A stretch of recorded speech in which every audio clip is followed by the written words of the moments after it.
Hello guys, আজকে একটা ছোট মিনি ভিডিও নিয়ে এসেছি, সবাই দেখে যাবেন।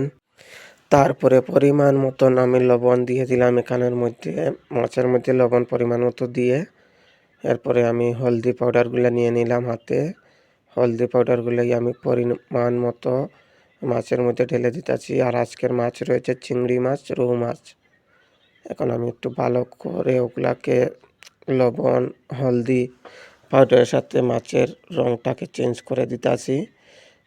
ভিডিওটা দেখলেই বুঝতে পারবে সবাই, দেখতে থাকুন। ছোটো মিনি ভিডিওর মধ্যে আমি আজকে দেখাইতে চাই। এখন দেখুন কালারটা অটোমেটিকলি আমার চেঞ্জ হয়ে গেছে, হলদি লবণ সবগুলো মিক্স ভালো রকম হয়ে গেছে। আর এখন আমি কড়াইয়ের মধ্যে দিয়ে দিচ্ছি তেল। তেল আমার পরিমাণ মতো যতদূর দরকার ততদূর আমি তেলটা দিয়ে দিব। তেল দেওয়া শেষ হয়ে গেছে। এখন আমি একটু বিল্লির সাথে গিয়ে খেলা করতে লেগে গেলাম, কারণ আমাদের ছোট্ট একটা বিল্লি উপরে উঠে বসে আছে। ভাবলাম ওর সাথে তোরা একটু খেলাধুলা করে নেই। খেলাধুলা করে পরে আমার তেলটা হয়ে গেছে গরম। তেল গরম হওয়ার পরে আমি মাছগুলা ধোয়া স্টার্ট করে নিলাম, কারণ তেল যদি গরম হয় না তাহলে মাছটা নিচে লেগে যাবে। এর কারণে তেলটা দিয়ে দিলাম। তেল দেওয়ার তেলটা গরম হওয়ার পরে মাছটা দিলাম। মাছটা দেওয়ার পরেই এখন দেখো মাছটা পুরাপুরি হয়ে যাচ্ছে, ভালো রকম পাকানো চলছে। ভালো রকম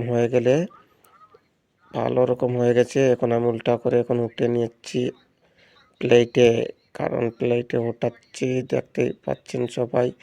আর যারা যারা বেঙ্গলোর থাকেন তাদের জন্য তো বহুতই কষ্ট হয়, কারণ এরকম মাছ বানানো। তাই আমি একটু বানিয়ে দেখাইয়া দিতেছি একটু ছোটো মিনি ব্লকের মাধ্যমে। এখন দিয়ে দিব চিংড়ি মাছগুলা।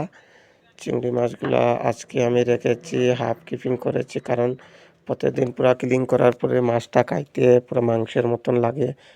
এর কারণে আজকে আমি এই মিনি ব্লকের মধ্যে রেখেছি, ওইগুলো হাফ ক্লিন করে সবগুলা চিংড়ি মাছ আমি এখানে ঢেলে দিলাম। ঢেলে দিয়ে পুরা সুন্দর করে এগুলাকে উল্টো পাল্টো করে নিব। কারণ হয়েছে এখন আমার চিংড়ি মাছ সবগুলা ধোয়া হয়ে গেছে। আর এখন তো দেখবে আমি তোড়া পরে এটাকে উল্টো পাল্টো করে নিব। এই দেখতেই পাচ্ছেন উল্টো পাল্টো হয়ে গেছে মিনি ব্লকের মাধ্যমে আজকের ননভেজের আইটেমগুলা। আর এখন দেখুন ওগুলা কত লাল হয়েছে।